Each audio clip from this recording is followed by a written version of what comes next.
One of the most telling things about Frederick Douglass and his critique of um, that period in American society, and especially the enslavement of Africans in America, would be found in his critique of Christianity as a belief system. And it is one of his most challenging and complex engagements with it. Because one of the things to always keep in mind about Frederick Douglass is that his oratory, um, his allusions, his language. Frederick Douglass was one of those people that that spoke of the Negro spiritual and the revolutionary nature of the Negro spiritual, and black Christianity, black belief in the Old Testament, as one of the pillars of black liberation thinking, and so on. So on one hand, Douglass understood himself and was completely conversant, especially with the books of the prophets, and understood himself essentially as a kind of prophetic voice in American society. And he used prophets, quoting copiously and with great appropriateness and accuracy the prophets of Isaiah, the prophecies of Isaiah, of Hosea, of Jeremiah, especially, in speaking about and challenging the very system of slavery in America. He understood that go down Moses, way down in Egypt land, tell Pharaoh to let my people go. He understood the function of the prophetic word and understood that if a case could be made about the side that God would take, it would have to be on the side of the oppressed, the side of the enslaved, and a side that would speak against the enslaver. But also, Douglass was aware of the profound irony of the circumstance that the very Christianity that was being presented to the enslaved person and that the enslaved person may have embraced was a Christianity that was being carried by white people to perpetuate the system of slavery. Frederick Douglass observed at one point, and very explicitly, he said, when he looked at all the people that he had come in contact with, that is, the slave owners that he came in contact with, and he came in contact with many of them, some who he worked for, some who worked on other plantations, and so on, he made the observation that the worst, the most brutal, the most violent of them were the most ardent Christian believers. They were the deacons, they were the ministers, they were the leaders of the church. And Douglass could not understand that profound contradiction, and it left him bitter.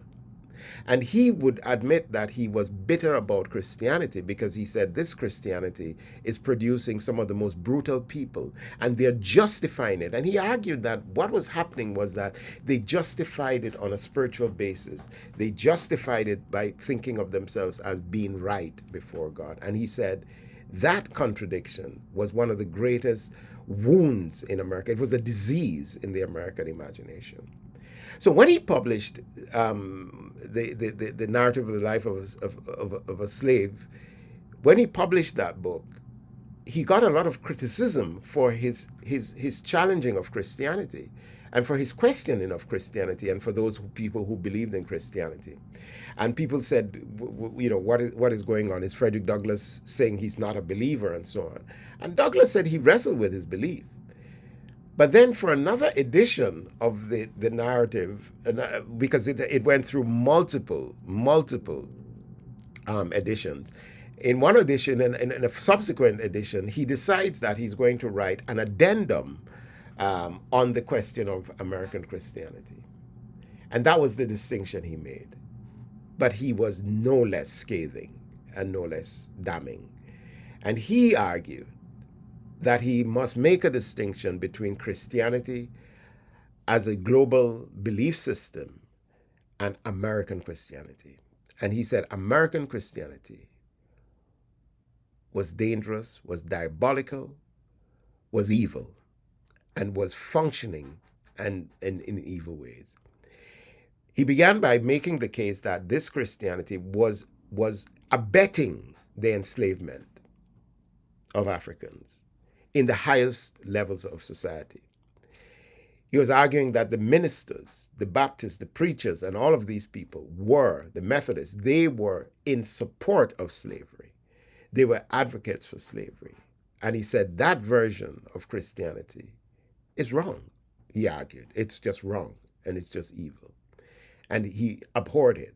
And he said it was one of the shocking and tragic things about American society. And the persistence of that relationship between racism and a Christian belief was something that he felt had to be questioned and had to be challenged.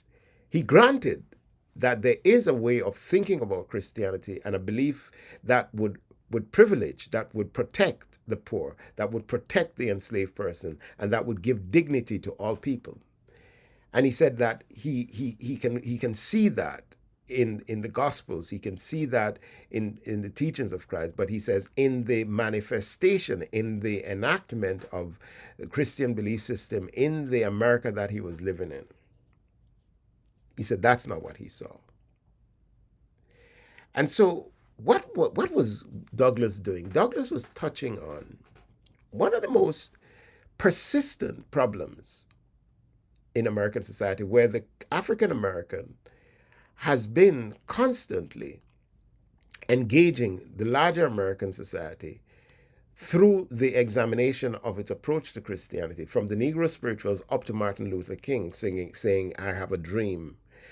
And Martin Luther King, a preacher who is using the gospel to say that this racism is against God's will and God's purpose. From Douglas all the way through, this is the argument that says that if America is Christian, then how can the America that is Christian can be the America that advocates racism, Jim Crow, slavery, and all these other forces. And these were the challenges that as early as Frederick Douglass, even earlier than that, Phyllis Wheatley, and other thinkers and other writers, as early as them, they were asking the question, where's God? Where is God in this system? Where is God in this construction? Frederick Douglass built a case against belief systems that colluded with the self-serving purposes of white supremacy, and the destruction, the willful destruction and the willful disenfranchisement of Africans and people of African descent, even as people of African descent were embracing Christianity and articulating a vision of Christianity that was going to be quite different and that was going to be quite challenging. So one of the interesting things to pay attention to when you're reading the excerpts about Frederick Douglass is, one, his clear observation of the construction of slavery, the way that slavery works, its economic power and influence. And then you can pay attention to the ways in which he talks about the corruption of slavery, the way that slavery corrupts not just the enslaved, but the enslaver, especially the enslaver, the corruption of the enslaved. And then he talks about the idea of America as a place in which the very values that America advocated through its Bill of Rights and through its Constitution, the ways in which America was going against its very own values and so forth, and needed a revolutionary change to that. And then ultimately, he then begins to ask the question, is there a hope for a country that does not embrace the African American? One of the interesting things that Douglass identified with, and rightly so, with Abraham Lincoln was that Abraham Lincoln had been one of the advocates at some point, because before the Civil War and even during the Civil War, the question was being asked by fellow Republicans and other people as to what would happen, what they were going to do about slavery. If they ended slavery, what would happen to the Africans? Frederick Douglass was one of the people who then argued, Abraham Lincoln was one of the people who joined the forces that were saying what we have to do with the African people is get them out of America. In other words, his feeling was that these African people, who, by the way, had been in Africa in America since 1612, generation after generation after generation, many of them being in America longer than most of the white people who were in America, generation after generation. And what they were advocating was that they be deported and be sent away back to Africa. All of them. Not just the ones who just came on the slave ships recently, but all of them. And Lincoln was supportive of that, because Lincoln was of the view that and the freed slaves had no place in society. They could not function in American society. It may have been he thought that white people would not accept them. But there was also a sense in Lincoln that said that they just were different people, different races, and they couldn't function in society. Douglass was not going to hold to that. And Douglass was one of the greatest advocates and argued vehemently. And he said, look, my legacy and my inheritance is that I was born in this country and I have a right to be in this country. And those people who've come from my loins are part of this country. And we have worked on this as slave people and enslaved and worked in this country. And we deserve enfranchisement and a right to be in this country. Douglass was not supportive at all of the repatriation of Africans to Africa, but felt that they have to gain their own freedoms and their rights in America. Now, this is not a simple question. And it's a question that we're going to come back to again and again. Remember, I said Olaudah Equiano was part of a British funded organization that was taking Africans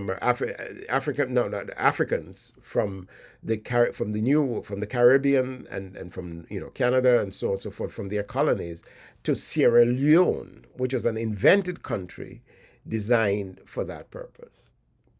And Olaudah Equiano was involved in that to some extent and got involved in it at some point. Frederick Douglass would have been against that.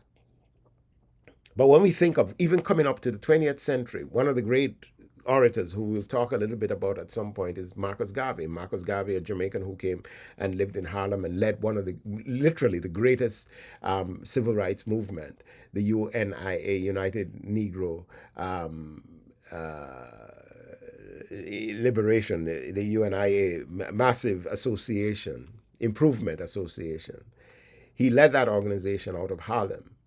But one of his great tenets was that Africans should leave America and go back to Africa, because that's where their inheritance was. Because he had decided by the time in the early 20th century, by the time Marcus Garvey had come, Jim Crow laws had proliferated. The Ku Klux Klan were just hanging African Americans in absurd numbers, and the Red Line laws, all the laws that were depriving African American of their enfranchisement. And what he was arguing was that it's just time we need to get out of Dodge. We need to just go back to Africa. The NAACP, which was the counterforce to the UNIA, were completely in line with Frederick Douglass and said, no, we've earned this and we belong. And eventually they prevailed in this idea. But what I'm saying to you is that when a whole population of people is considering, despite having been in this country for over 400 years, is considering the need to return to an Africa that doesn't even know who they are, it tells you about the conditions in which they were living and existing in American society. And Frederick Douglass was the person who said, we need to stay and take what is ours by inheritance. He was an American. He was an American patriot and sought to be this American patriot to do this work in America. So, fascinating man, Frederick Douglass. I think somebody that is worth thinking about. So one of the things you can be journaling about, I think it's worth reading the excerpts on Frederick Douglass, but one of the things that you can journal about are some of the topics that I raised about what was at the core of his thinking about American society, what was his true critique of American slavery, and what was his remedy for American slavery. And finally, it'd be worthwhile to look at his essay on the Negro, his lecture, his talk, his speech about the 4th of July, to see whether we can identify some of the key elements of Frederick Douglass's views, and is to ask the question, does Frederick Douglass's views still have currency today? So those are some of the questions that you may address. Okay? That's it for today's lectures. Thank you.